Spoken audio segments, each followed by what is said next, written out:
यह बात है अगस्त 2018। जम्मू कश्मीर में एक जगह है किरू, वहाँ चल रहा था एक हाइड्रो इलेक्ट्रिक पावर प्रोजेक्ट।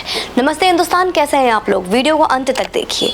उस समय के तत्कालीन राज्यपाल और आज के centre of every discussion Satyapal Malik ji इस प्रोजेक्ट में काम करने वाले सभी लोगों का ग्रुप इंश्योरेंस करने के लिए रिलायंस जनरल इंश्योरेंस और ट्रिनिटी इंश्योरेंस को चुना गया।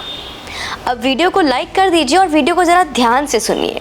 जम्मू कश्मीर के तत्कालीन विपक्ष यानी कि कांग्रेस ने इस पर प्रश्न खड़े किए हमेशा की तरह, और राज्यपाल पर नियमों को ताक पर रखकर प्राइवेट कंपनी को इंश्योरेंस कॉन्ट्रैक्ट दिलाने का आरोप लगाया।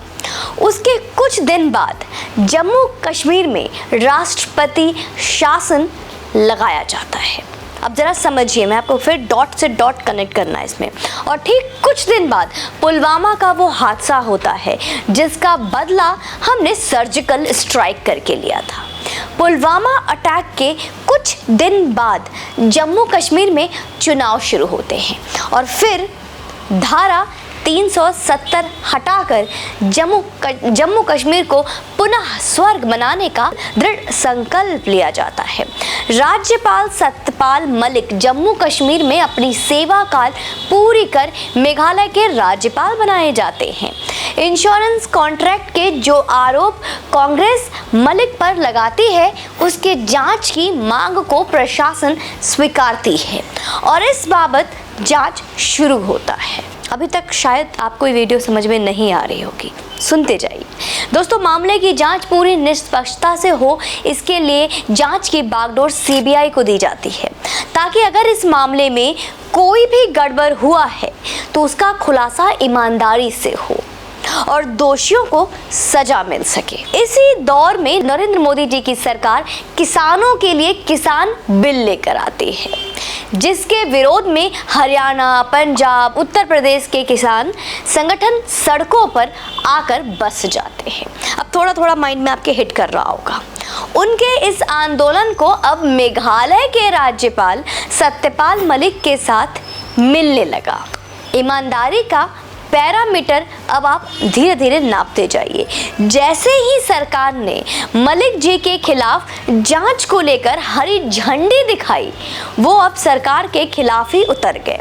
उसी दौर में सीबीआई को जम्मू कश्मीर सचिवालय से कुछ सनसनीखेज डॉक्यूमेंट भी मिलते हैं। अब भाजपा के द्वारा राज्यपाल बनाए गए सत्यपाल मलिक को अपनी किसानी पहचान याद आने लगती है कि वो भी एक किसान थे। सत्यपाल मलिक अब सरकार के खिलाफ खुलकर बोलना शुरू करते हैं, उलूल जुलूल आरोप प्रत्यारोप लगाना स्टार्ट करते हैं। लेकिन सीबीआई की जांच उससे नहीं रुकती, क्योंकि सीबीआई सरकार से नहीं चलती। पिछले साल सीबीआई ने अप्रैल में इस मामलात को 2 एफआईआर रजिस्टर किया है दोस्तों, और जांच को आगे बढ़ाया। 8 अक्टूबर 2022 को सत्यपाल मलिक इसी मामले में सीबीआई दफ्तर जाते हैं पूछताछ के लिए। जांच आगे बढ़ जाती है।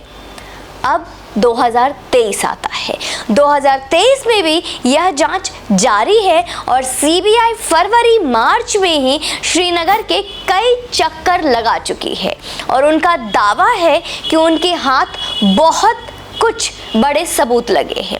अब सबूत क्या है, सत्यपाल मलिक के हक में है या उन्हें गुनाहगार साबित करने के हक में है, ये तो वक्त बताएगा। लेकिन जिस तरह से सत्यपाल मलिक करण थापर के इंटरव्यू से किस्सा गोई करके आए हैं वो ठीक नहीं है। जब आप राज्यपाल होते हैं, जब आप राज्य के सबसे महत्वपूर्ण पद पर होते हैं, तो आपके वक्तव्य का एक अलग गुरुत्व होता है।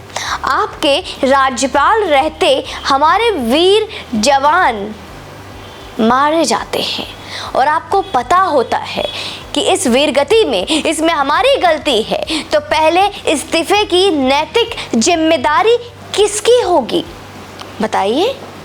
आपकी, सिर्फ और सिर्फ आपकी। कैसे उसके बाद की रातें सोते होंगे, वो भी इतने चैन से। आप अगर तभी यह कह देते कि प्रधानमंत्री ने हमारे जवान को मरवाए हैं, तो यह बात कभी जांच के दायरे में आ जाती। यह बात अगर सच होती तो उन्हें पदमुक्त कर दिया जाता। लेकिन आप आज बोल रहे हैं तो इस बात का क्या अर्थ समझा जाए? आपके पीछे विपक्षी पार्टी खड़ी है, आप उनके पोस्टर बॉय बन गए। मोदी मालिक से डर गया का नैरेटिव बनाया जा रहा है। मोदी मालिक से डर गया? आप सिर्फ मोहरे हैं भैया, सत्यपाल मलिक, राजनीति के मोहरे। आपके कह देने से कोई बात सत्य नहीं हो जाती है। आप पर जांच तब भी जारी रहेगी और तब तक रहेगी जब तक मामले में आप दोषी या दोष मुक्त नहीं हो जाते।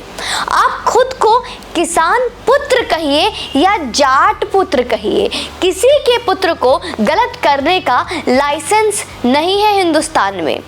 कांड किया है आपने तो आप ही जेल जाएंगे। और हाँ, कल वाली नौटंकी बहुत शानदार थी। आपको तो पुलिस बस समझाने गई थी। आपने तो गिरफ्तारी का झूठी अफवाह उड़ा दी। इससे पहले आप किसान पुत्र हैं ये याद नहीं आया। खुद चलकर थाने चले गए और कह दिया कि पुलिस ने उठा लिया। हाँ, ऐसा ही हुआ था। आपके घर खाने पीने का कार्यक्रम चल रहा था, भीड़ ज़्यादा हो रही थी तो पुलिस बस आपके घर गई थी। इतनी सी बात को आपने गिरफ्तारी बता दिया। आखिर पुलिस को ये बात कहनी पड़ी कि भाई साहब ये गिरफ्तारी नहीं है, ये स्वयं चलकर आए हैं। आप पूर्व राज्यपाल हैं। इतिहास में आपको धारा 370 से जोड़कर याद किया जाएगा। नौटंकी नहीं करते तो आपको लेकर सम्मान सदैव बना रहता। लेकिन क्या करें, सत्ता का मोह बुरा होता है। आज इसीलिए दोस्तों आप इंस्टाग्राम पे स्टोरी मैंने शेयर किया है जिसमें कि प्रेम मोह क्या होता है, दोनों का डिफरेंस क्या है, दोनों में क्या अंतर है। इसके लिए मैंने श्री कृष्ण के कहे हुए कुछ शब्द आप लोगों से साझा किया है। आप सभी सनातनी दोस्तों से रिक्वेस्ट करूंगी कि आप इंस्टाग्राम पे स्टोरी देखें और शेयर करें। और इस वीडियो में हमारे इस नौटंकी का, जो इन्होंने नौटंकी किया है कि पुलिस पकड़ के ले गई है, मैं डरता नहीं हूँ, मैं किसान पुत्र हूँ, इन सब पे आपकी क्या राय है आप कमेंट बॉक्स में लिख दीजिए। और आपका जो भी ओपिनियन है, आपकी लेकिन, किंतु, परंतु, इफ, बट जो भी है कमेंट बॉक्स में मेंशन कीजिए। इंस्टाग्राम पे पर्सनल मैसेज करने के लिए मुझे आप डायरेक्ट मैसेज कर सकते हैं। और वीडियो को तो आपने लाइक कर ही दिया होगा। जय हिंद, वंदे मातरम।